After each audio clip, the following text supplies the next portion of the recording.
எல்லாருக்கும் வணக்கம். எல்லாரும் எப்படி இருக்கீங்க? வணக்கம்.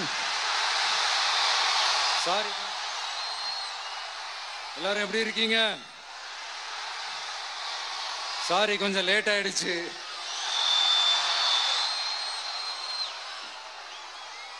திருச்சியில காலையில பேசினப்போ அங்க ஒரு மைக் ப்ராப்ளம் இருந்தது. அதனால அங்க பேசினதுல ஒரு சில விஷயங்களை இங்க நான் திரும்ப ரிப்பீட் பண்றேன்.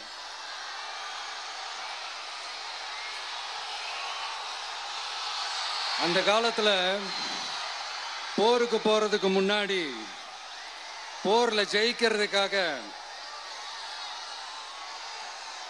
குலதெய்வம் கோயிலுக்கு போய் சாமியை கும்பிட்டு தான் போருக்கு போவாங்களாம்.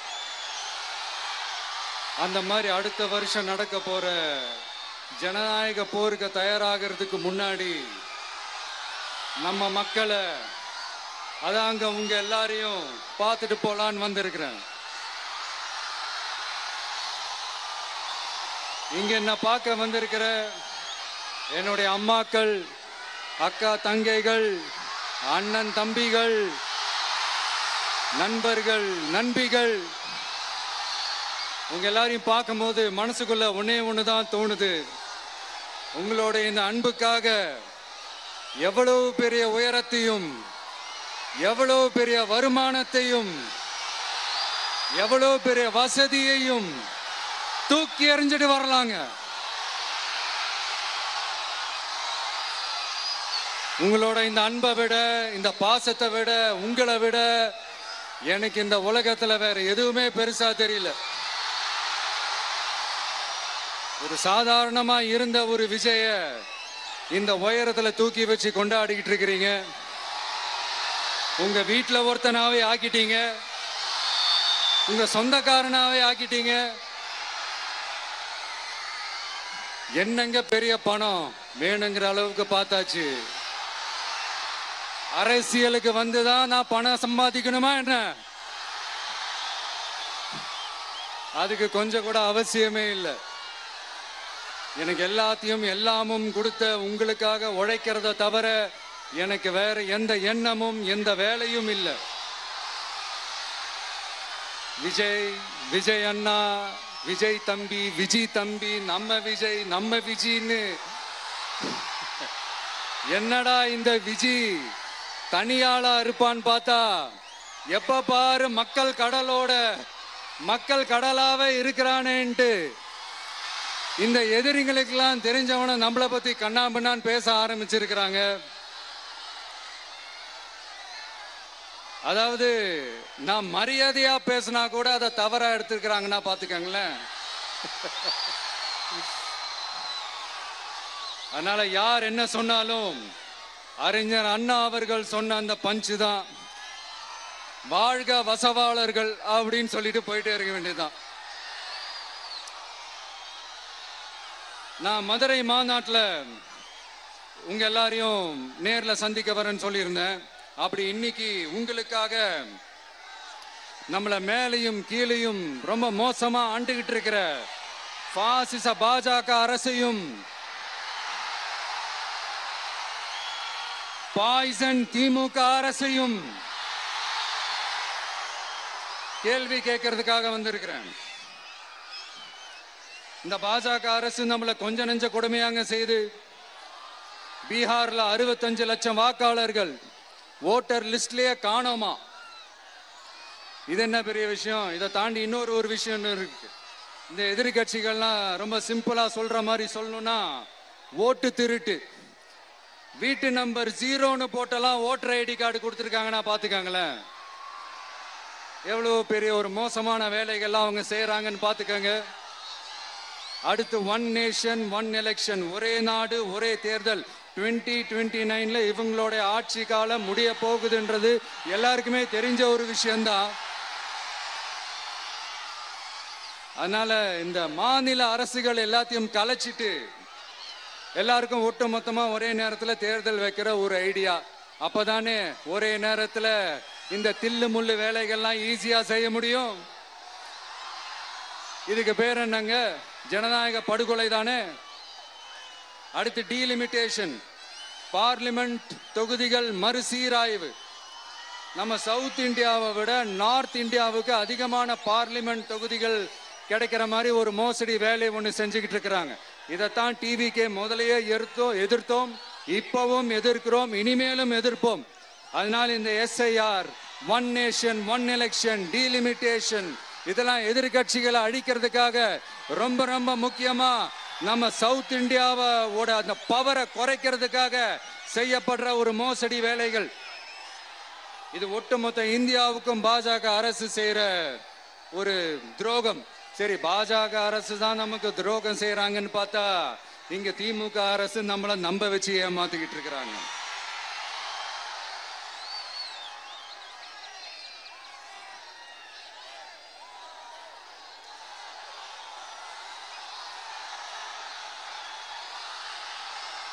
கிட்டத்தட்ட நானு நீங்க எல்லாருமா சேர்ந்துதான் இவங்க நல்லது செய்வாங்கன்னு நினைச்சு தேர்ந்தெடுத்தோம். ஆனா நீங்க பாத்தீங்கன்னா, thank you, I love you, thank you thank you thank you. நீங்க பாத்தீங்கன்னா ஒரு 505 தேர்தல் வாக்குறுதிகளை நமக்கு தமிழ்நாட்டு மக்களுக்கு கொடுத்தாங்க. அதுல எத்தனை வாக்குறுதிகளை இந்த திமுக கவர்மெண்ட் நிறைவேற்றிருக்கு? முக்காவாசி வாக்குறுதிகளை கூட நிறைவேற்றாம எல்லாத்தையும் நிறைவேற்றிட்டோம் இப்படி கொஞ்சம் கூட மனசாட்சியே இல்லாம இப்படி கதை விடுறீங்களே மை டியர். வேணாம் வேணாம் வேணாம் வேணாம். உங்களுக்கு தான் ஆசையா பாசமா கூப்பிட்டா பிடிக்க மாட்டேங்குது. இப்படி கதை விடுறீங்களே மை டியர் சிஎம் சார்.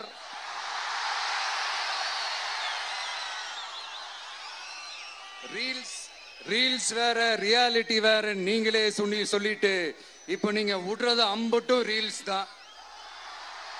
அதுல எல்லாம் பாதியில அருந்தும் போயிடுச்சு. அப்படி அருந்து போன ரீல்ஸ் எல்லாம் கொஞ்சம் என்னன்னு பாப்போமா? கேஸ் சிலிண்டருக்கு மானியமா 100 ரூபாய் தரேன்னு சொன்னீங்களே, தந்தீங்களா? 1000 ரூபாய் ஒருத்தர் விடாம எல்லா பெண்களுக்கும் தருவேன்னு சொன்னீங்களே, தந்தீங்களா? டீசல் விலையில மீதி இருக்கிற 3 ரூபாய் குறைப்பேன்னு சொன்னீங்களே, குறைச்சிங்களா? நீட்டு தேர்வை ரத்து செய்வோம்னு சொன்னீங்களே, ரத்து செஞ்சீங்களா? கல்வி கடனை ரத்து செய்வோம்னு சொன்னீங்களே, ரத்து செஞ்சீங்களா? வருஷத்துக்கு 10 லட்சம் பட்டதாரிகளுக்கு வேலை தருவேன்னு சொன்ன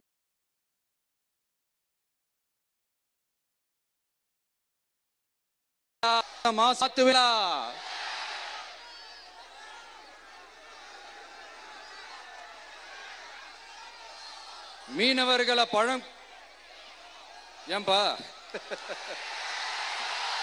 மீனவர்களை பழங்குடியின பட்டியல சேர்ப்போம்னு சொன்னீங்களே, சேர்த்தீங்களா? மீனவர்களுக்கு 2 லட்சம் வீடுகள் கட்டித்தரப்படும் சொன்னீங்களே, கட்டி தந்தீங்களா? அனைத்து மீனவ கிராமங்களிலும் மீன் உலர்த்தும் தளம் அமைக்கப்படும் சொன்னீங்களே, அமைச்சு கொடுத்தீங்களா? நெசவாளர்களுக்கு கூட்டுறவு சங்கத்துல கொடுக்கிற கடனுக்கு வட்டி 12% இருந்து 8% குறைக்கப்படும் சொன்னீங்களே, குறைச்சிங்களா? ஆட்டோ ஓட்டுறவங்களுக்கு சொந்த ஆட்டோ வாங்க 10,000 மானியம் வழங்குவோம்னு சொன்னீங்களே, வழங்குனீங்களா? அரசு ஊழியர்கள் ஆசிரியர்களுக்கு ஓல்டு பென்ஷன் ஸ்கீம் கொண்டு வருவேன்னு சொன்னீங்களே, கொண்டு வந்தீங்களா? பகுதி நேர ஆசிரியர்களுக்கு பணி நிரந்தரம்னு சொன்னீங்களே, செஞ்சீங்களா? சத்துணவு மற்றும் அங்கன்வாடி பணியாளர்களுக்கு அரசு பணி உறுதின்னு சொன்னீங்களே, செஞ்சீங்களா? முதியோர் உதவித்தொகை 1500 ரூபாய் தருவேன்னு சொன்னீங்களே, தந்தீங்களா? தமிழகத்தில் இருக்கும் வேலை வாய்ப்புகள்ல 75% தமிழர்களுக்கு சொன்னீங்களே, தந்தீங்களா?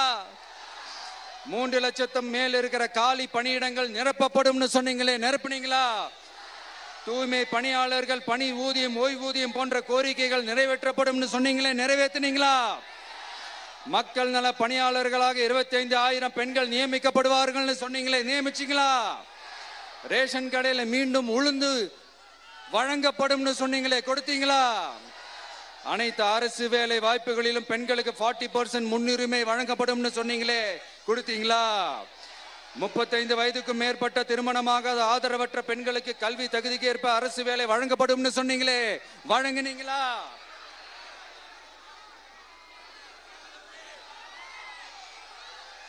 வகுப்பு வாரியத்தின் கோரிக்கைகள் பரிசீலிக்கப்பட்டு மேற்கொள்ளப்படும் சொன்னீங்களே, செஞ்சீங்களா? அரசு வீட்டு வசதி மற்றும் குடிசை மாற்று வாரிய வீடுகளில் மாற்றுத்திறனாளிக்கு ஒதுக்கீடு செய்யப்படும் சொன்னீங்களே, செஞ்சீங்களா? இலங்கை தமிழர்களை காப்பாற்ற ஒரே தீர்வு பொது வாக்கெடுப்பு தான், அதை நடத்த வலியுறுத்துவோம்னு சொன்னீங்களே, செஞ்சீங்களா? இப்படியே நம்ம கேள்வி கேட்டுக்கிட்டே இருக்க வேண்டியதுதான். இவங்க கிட்ட இருந்து எந்த பதிலும் வரப்போறது இல்ல. ஏன்னா இருந்தாதானே. அதனால நான் உங்களை கேட்கிறேன், செய்வோம் செய்வோம் செய்வோம் செய்வோம்னு சொன்னாங்களே, செஞ்சாங்களா? சத்தமா சத்தமா? மை டியர், வேணாம் வேணாம் வேணாம். அப்படி கூப்பிட்டா, ஆசையா பாசமா கூப்பிட்டா அவங்களுக்கு பிடிக்க மாட்டேங்குது. அதனால கேக்குதா மை டியர் சிஎம் சார்? அவங்க பண்றது துரோகம்னா நீங்க பண்றது நம்பிக்கை மோசடி. இது ரெண்டுமே ஒண்ணுதான், ரெண்டுமே ஏமாத்து வேலைதான், இது ரெண்டுமே ஜனநாயக குற்றம் தான். இப்படி ஏமாத்துறதுல இவங்க ரெண்டு பேருமே ஒரே வகைரா தான்.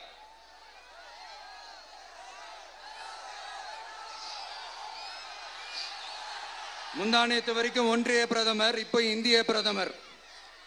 இப்படி மாத்தி மாத்தி பிளேட்டை மாத்தி மாத்தி பேசுறதுல நம்ம சிஎம் சார் ரொம்ப பிரில்லியன்ட். இப்ப புரியுதா மக்களே?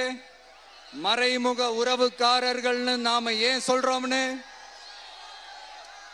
சரி, இப்ப நம்ம அரியலூர் மாவட்டத்துக்கு வருவோம்.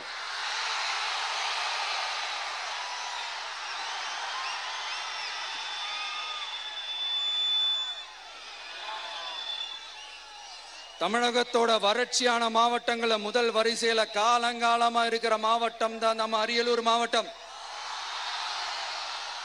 சிமெண்ட் உற்பத்தியும் முந்திரி உற்பத்தியும் நடக்குது, பட்டாசு தொழிலும் கொஞ்சம் நடக்குது. ஆனா இங்க இருக்கிற இந்த தொழிலையாவது மேம்படுத்தலாம்னு இந்த கவர்மெண்ட் ஏதாவது யோசிக்குதான்னு கேட்டா ஜீரோ தான்.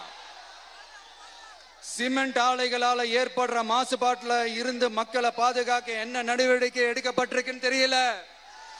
யுனெஸ்கோவோட உலக மரபு சின்னமாக அறிவிக்கப்பட்ட கங்கை கொண்ட சோழபுரம் கோயிலை முறையாக பராமரிக்கணும். ஜெயங்கொண்டத்தில் ராஜேந்திர சோழனுக்கு மணிமண்டபம் அமைக்கலையே ஏன்?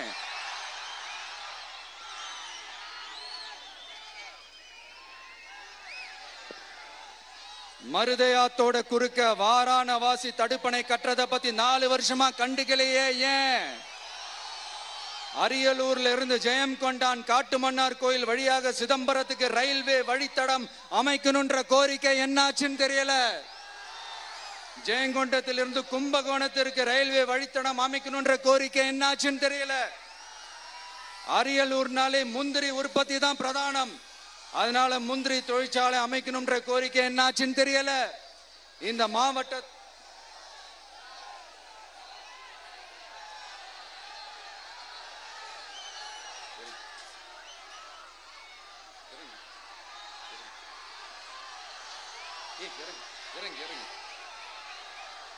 தம்பி இறங்கு, தம்பி இறங்கு, இறங்குப்பா ப்ளீஸ். அண்ணா அது சாஞ்சி போயிடுச்சுண்ணா, இறங்க சொல்லிருங்கண்ணா. விஜயண்ணா சாஞ்சி போச்சுண்ணா, அது இறங்க சொல்லிருங்கண்ணா.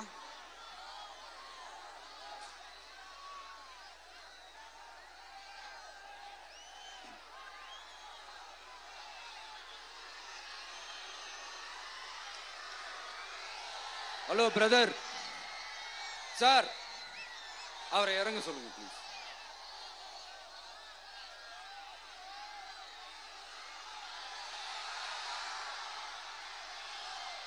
இந்த மாவட்டத்தை சேர்ந்தவர் போக்குவரத்து அமைச்சராக இருந்தும் போதுமான பேருந்து வசதி இல்லையே ஏன்? என்னடா இவன் வந்ததுல இருந்து கேள்வியா கேட்கிறான், இவன் வந்தா என்ன செய்வான்னு கேக்குறீங்க அதானே? தீர்வை நோக்கி போறதும் தீர்வை காண்றதும் மட்டும்தான் நம்ம டிவிக்கோட லட்சியமே. நம்மளோட தேர்தல் அறிக்கையில இதுக்கான விளக்கத்தை ரொம்ப தெளிவா சொல்லுவோம். ஆனா அதுக்கு முன்னாடி அதை செய்வோம் இதை செய்வோம் இந்த பொய்யான வாக்குறுதிகள்லாம் எப்பவுமே கொடுக்க மாட்டோம். எது நடைக்கு சாத்தியமோ எது உண்மையோ அதை மட்டும்தான் கொடுப்போம். ஆனா அட் த சேம் டைம்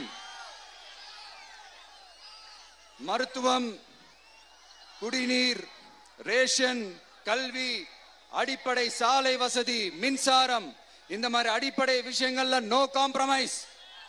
பெண்கள் பாதுகாப்புல, சட்டம் ஒழுங்கு பாதுகாக்கிறதுல நோ காம்ப்ரமைஸ்.